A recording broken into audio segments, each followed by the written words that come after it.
টেস্টের রেজাল্টে আসলো যে অনিক সাহেব সন্তানের বাবা না, তখন কি হবে? ভিউয়ার্স, মেঘলার পেটের বাচ্চার আসল পিতৃ পরিচয় দেওয়ার জন্য মেঘলা এবার থানায় গিয়েছে অনিকের বিরুদ্ধে মামলা করার জন্য।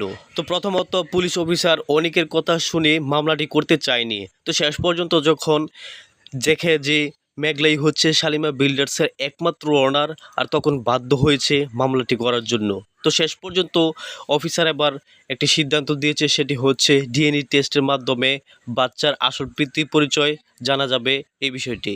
তো ভিউয়ার্স, অনিক তো মনে করছে সে কোনোভাবেই এই সন্তানের বাবা নয়। তো অনিক তো জানে না যে শালিমা বিল্ডার্সের একমাত্র অনারই হচ্ছে তার স্ত্রী মেঘলা। অনিক মনে করছে যে শালিমা বিল্ডার্সের লোকদের সাথে সে বদ কাজ করে সে মূলত প্রেগনেন্ট হয়েছে এবং সে এই শালিমা বিল্ডার্সের মধ্যে আধিপত্য খাটাচ্ছে।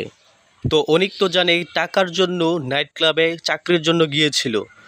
তো তখনও সে খুব গরিব এবং রাস্তার ফকির বললেও ভুল হবে না। আর হুট করে কীভাবে শালিমা বিল্ডার্সের মতো কোম্পানিতে আধিপত্য খাটায় এবং একটি কোম্পানির মালিকের মতো অধিকার খাটায়, আর এই বিষয়গুলো থেকেই মূলত সন্দেহের জন্ম নিয়েছে অনিকের মাঝে। তো ভিউয়ার্স, এখন প্রশ্ন হচ্ছে শেষ পর্যন্ত কি মেঘলা তার সন্তানের পিতৃ পরিচয় পাবে? সে কি আবারও প্রমাণ করতে পারবে যে অনিকই হচ্ছে সেই সন্তানের বাবা, নাকি সেই শুরু থেকেই অনিকে এবং মেঘলার বাচ্চা নষ্ট করা বলতে অনিকের চাচা চাচিরা আবারও কোনো গণ্ডগোল পাকিয়ে দিবে? তো ভিউয়ার্স, কি হতে যাচ্ছে গরিব ঘরের রাজপুত্র নাটকের 18 নম্বর এপিসোডে, সেই সাথে কী কী ধামাকা হবে তারই সকল কিছু বিস্তারিত আপডেট থাকছে আজকে ছোট্ট আপডেট ভিডিওতে। তাই ভিউয়ার্স, ভিডিওটি লাইক দিয়ে এখনই সাবস্ক্রাইব করে পুরো ভিডিওটি দেখুন।